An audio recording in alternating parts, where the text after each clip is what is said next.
문희정의 외신 브리핑. 밤사이 들어온 국제뉴스 정리해드립니다. 문희정 국제정치평론가 스튜디오에 나와 계십니다. 안녕하세요. 네, 안녕하세요. 세계 최연소 총리의 자리가 바뀐다라는 소식이 있었습니다. 오스트리아의 제바스티안 쿠르츠 총리 얘기네요. 네, 그렇습니다. 1986년생으로 2017년 31살의 나이로 세계 최연소 총리에 올랐던 오스트리아의 제바스티안 쿠르츠 총리가 지난해 5월 의회 불신임으로 물러난 지 6개월 만에 다시 세계 최연소 현직 총리 타이틀을 되찾게 됐다는 소식인데요. 네. 이 우파인 국민당의 당수로 2017년에 극우 정당인 자유당과 연정을 꾸렸지만 이 당시 자유당의 당수였던 하인츠 크리스티안 슈트라헤 전 부총리가 러시아 재벌의 조카라는 여성에게 정부 사업권을 주겠다며 재정적 후원을 요구하는 모습이 담긴 영상이 공개되는 등 부패 의혹으로 연정을 해산하면서 불신임에 붙여져서 낙마를 했었습니다. 당시에 저희가 이 시간에 이 소식 전해드린 기억이 있는데요. 네. 자, 하지만 지난해 9월 조기 총선에서 국민당은 또다시 37.5%를 득표해서 1위에 올랐고요. 이 과반 확보에는 실패해서 지난 3개월간 연정 협상을 벌였습니다. 그리고 13.9%의 득표를 얻어서 제4당이 된 녹색당과 연립정부 구성에 합의함으로써 이 하원 전체 183석 중에서 87석을 함으로써 다시 총리 자리에 오르게 된 건데요. 따라서 현재 세계 최연소 총리 타이틀이 1985년생인 산나 마린 핀란드 총리에서 쿠르츠 총리로 다시 넘어가게 된 겁니다. 네.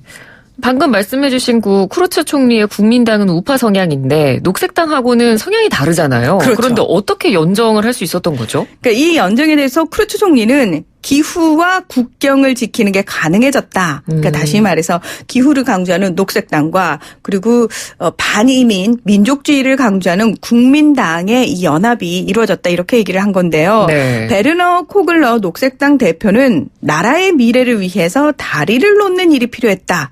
라면서 그러니까 현실적인 이유를 들어서 연정에 합의를 했다 이렇게 설명을 했습니다. 네. 그러니까 상당히 실험적이라는 평가를 받는 두 당의 연합에 대해서 로이터 통신은 쿠르트 총리는 극우 정당과 연정을 하면서 생긴 우파 이미지를 순화할 수 있는 기회다 이렇게 분석하기도 했는데요. 이건 반대로 얘기하면은 국민당을 지지하는 극우 성향의 이제 유권자들의 지지를 잃을 수도 있다. 그리고 이제 또 평가를 할 수도 있겠죠. 예. 이 국민당이 공약으로 내세웠던 미등록 이민자를 중심으로 한 반이민 기조와 세금 인하 그리고 녹색당이 주장해온 환경세 인상 등 친환경적인 입장을 아우르는 정책들이 나올 것으로 전망이 되는데요.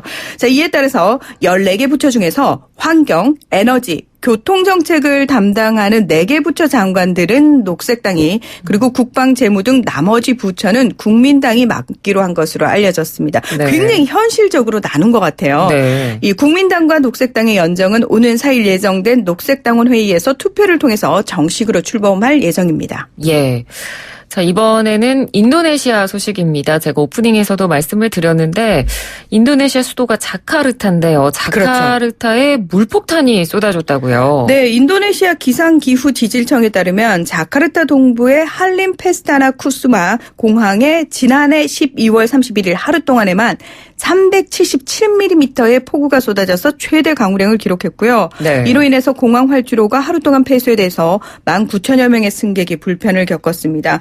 2일 밤까지 계속 이어진 비로 일부 지역에는 호우 조기 경보가 내려지기도 했습니다. 이렇게 물폭탄이 쏟아지면서 감전, 저체온증, 익사, 산사태 등으로 최소 26명이 사망하고 수천 채의 건물이 침수되면서 3만여 명의 이재민이 발생을 했습니다. 네. 이 당연히 자카르타 주요 도로와 통근 열차선로 주택과 차량이 곳곳에서 침수가 됐고요. 정전과 단수도 잇따르고 있습니다.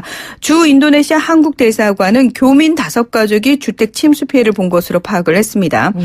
이 인도네시아 재난당국은 오는 7일까지 인도네시아 전역에서 폭우가 계속될 수 있다면서 추가 홍수나 산사태에 대비해서 경계태세를 유지할 것이라고 밝혔는데요. 네. 사실 인도네시아는 절기상, 그러니까 기후상 지난해 11월부터 우기에 접어들었습니다. 그래서 수마트라 섬, 술라웨시 섬 등에서 홍수 피해가 잇따르고 있지만 이 자카르타가 있는 자바섬, 이 수도권에 수해가 발생한 것은 이번 우기 들어서 처음입니다. 네.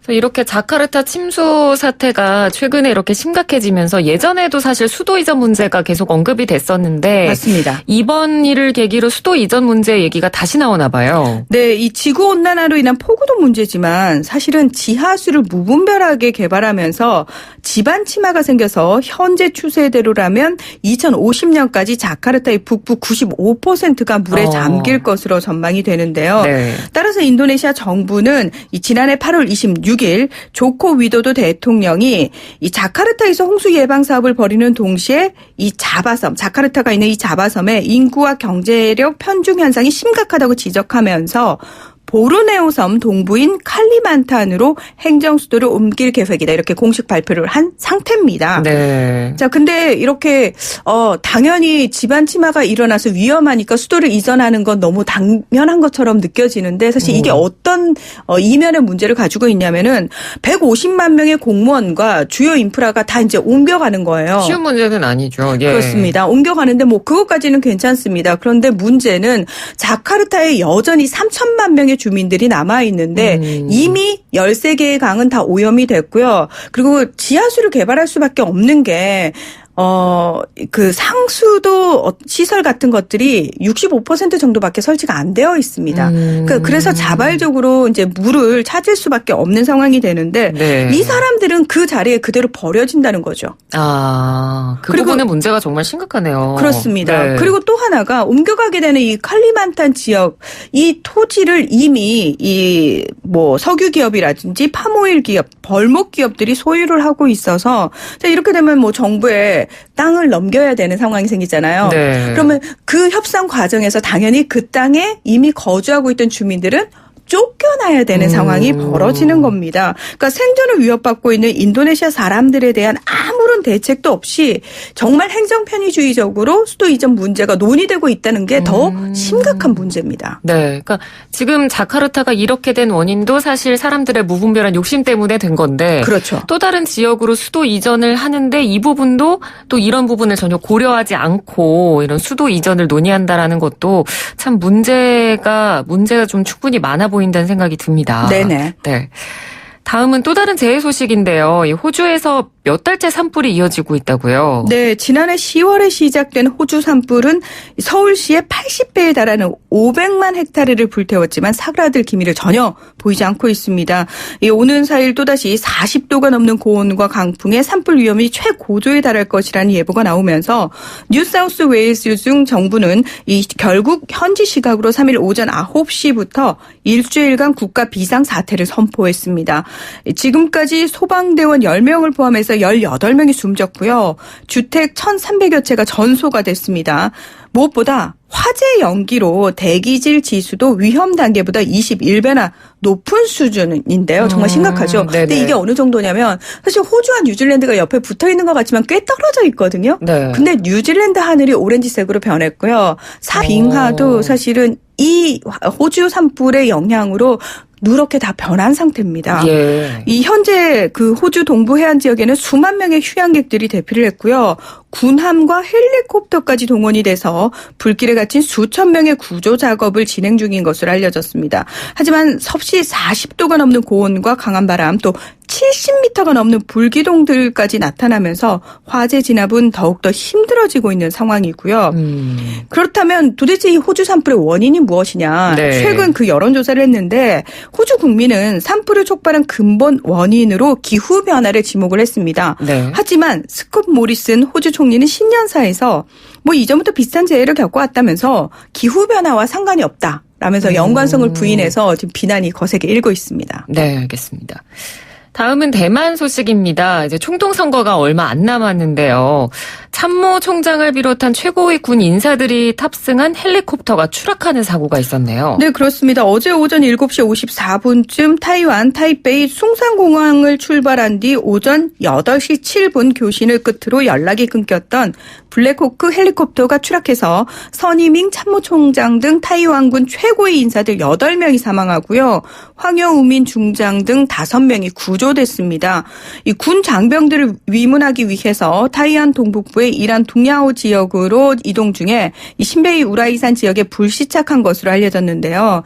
추락 원인은 아직 정확히 밝혀지지 않았지만 마지막 교신에서 시야가 깨끗하다고 조종사가 한 것으로 미뤄봐서 네. 날씨의 영향인 가능성은 낮아 보이고요. 전문가들은 기체 결함의 가능성을 크게 지적을 하고 있습니다. 이 타이완은 미국으로부터 사고 헬기와 같은 기종의 블랙호크를 60대 구매를 했는데 네. 지난해 2월에도 이 기종의 헬기가 이륙한 뒤 3분 만에 추락해서 탑승자 6명 전원이 숨진 적이 있습니다. 이 총통 선거를 일주일여 앞두고 추락 사고가 발생하면서 집권당 후보인 차이 잉원 총통은 사흘간 그리고 야당 후보인 한거위 가오슝 시장은 이틀 동안 선거 유세를 중단하겠다고 밝힌 상태입니다. 네. 그리고 이 부분도 궁금한데요. 이 선거에 대한 중국의 영향력 확장을 우려해서 반침투법을 통과시켰는데 이건 어떤 내용인가요? 네. 적대적인 해외 세력이 선거운동, 로비, 정치자금 기부, 사회질서 방해, 선거에 관련된 허위 정보 유포를 금지하는 내용을 담고 있는 법인데요. 네. 이 법을 위반한 사람은 최대 징역 5년 그리고 1,000만 대만 달러, 우리나라 돈으로 약 3억 8천만 원 상당의 벌금을 물 수도 있습니다. 이 중국 정부가 대만 선거에 개입하고 있다는 의혹이 제기되는 상황에서 이 중국의 개입을 차단하려는 목적으로 이 법이 제정이 됐는데요. 네. 대만 정부는 그동안 호주 정부의 망명을 신청한 중국인 스파이 왕리창의 폭로를 바탕으로 중국 정부가 지난해 11월 지방선거에 개입하고 올해 대선에서는 차이 총통의 재선을 막으려고 하는 등 이 대만 정치 개입을 확대하고 있다고 주장을 하고 있습니다. 자, 하지만 야당인 국민당은 이 법이 중국 본토에 살거나 일하는 대만인을 무시한 것이라고 반발을 했고요. 네. 또 중국 정부와 본토 전문가들은 총통 선거를 앞두고 반중 정서를 고취하기 위한 의도다. 이렇게 맹비난을 했는데 정말 그런 의도만 있는지도 의구심이 드는 부분이 뭐냐면은 지난달 31일에 이 대만의 온라인 매체 중에서 다스렌이라는 매체가 있는데요. 네. 이 매체가 민진당 의원들이 대만 각계의 우려를 무시하고 의석수로 밀어붙여서 반침투법을 강행 통과시켰다고 비난하면서 당분간 대만 시장에서 손을 떼겠다라고 밝힌 겁니다. 이 다스덴이라는 매체는 어떤 매체냐? 대만 매체로서는 유일하게 중국 정부의 승인을 받아서 중국 본토에 진출한 언론입니다. 일단 이것도 굉장히 특이하죠. 네. 또 하나가 중국의 입장을 대변하고 공산주의적인 가치관을 담은 기사 콘텐츠를 생산해서 베이징의 하수인이라는 비판을 받아왔던 언론사입니다. 그리고 또 하나. 불투명한 자금 출처 역시 이 중국 자본이 들어와서 그 자본으로 돌리는 매체가 아니냐라는 의혹을 끊임없이 받아왔던 매체인데 이 매체가 갑자기 대만 시장에서 손을 떼겠다라고 발표를 해서 이 과연 반침투법의 영향이 벌써부터 나타나고 있는 게 아닌가 그런 얘기가 나오고 있는 겁니다. 네, 충분히 좀 의혹이나 의심이 갈 만한 그런 부분인 것 같습니다. 그렇습니다. 네. 앞서서 저희가 그 환경 문제에 대한 이야기도 했습니다만 전 세계적으로 그런 것과 관련해서 플라스틱이나 비닐 사용을 이제 좀 줄여야 된다, 하지 말아야 된다 이런 말들이 많이 나오고 있습니다. 우리나라도 네. 마찬가지고요.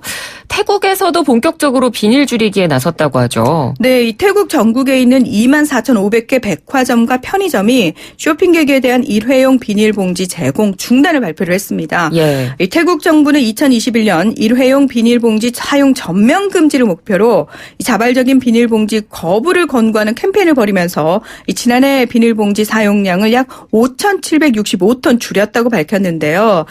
지난해 12월 중순 발표된 수완 두리폴 여론조사에 따르면 태국 국민의 90%가량은 이 금지 정책을 지지를 했다고 합니다. 사실 이렇게까지 많은 여론이 움직이게 된 데는 태국인들이 듀공이라는 동물을 굉장히 귀여워하는데 네. 뱃속에 비닐이 가득 차서 숨진 새끼 듀공이 지난해 발견이 된 게 큰 계기가 됐습니다. 예. 이 와라우 실파 아차 천연자원환경부 장관은 태국은 바다로 흘러들어가는 비닐봉지 쓰레기량이 세계에서 6번째로 많은 국가였지만 지난 5개월간 국민의 협조 덕에 11호 순위가 내려갔다면서도 하지만 사람들의 사고방식과 행동방식을 바꾸기는 쉽지 않을 것이다. 이렇게 네. 우려를 하기도 했습니다. 이 국제환경단체인 그린피스에 따르면 매년 태국에서 비닐봉지 약 750억 장이 쓰레기로 배출이 되고요. 이 중에서 절반가량은 쇼핑몰이나 슈퍼마켓, 편의점 등에서 나오고 문제 나머지 절반가량이 이 전통시장에서 왜 끼니를 해결하기 위해서 국이라든지 밥 이런 음식들을 담는 데 사용이 되고 있다고 합니다. 그래서 사실은 이렇게 활용되는 비닐봉지를 줄이기가 현실적으로 굉장히 지금 어려운 상황이어서 네. 난관에 부딪혔다 이런 얘기도 나오고 있습니다. 네, 뭐 우리나라도 많이 줄어들긴 했지만 여전히 비닐봉투 사용량이 많은 건 사실이니까요. 맞습니다. 근데 뭐 차차 이렇게 좀 더 나아지는 방향으로 갔으면 하는 바람입니다. 오늘 소식 여기까지 듣겠습니다. 고맙습니다. 네, 고맙습니다. 네, 지금까지 문희정 국제정치평론가였습니다.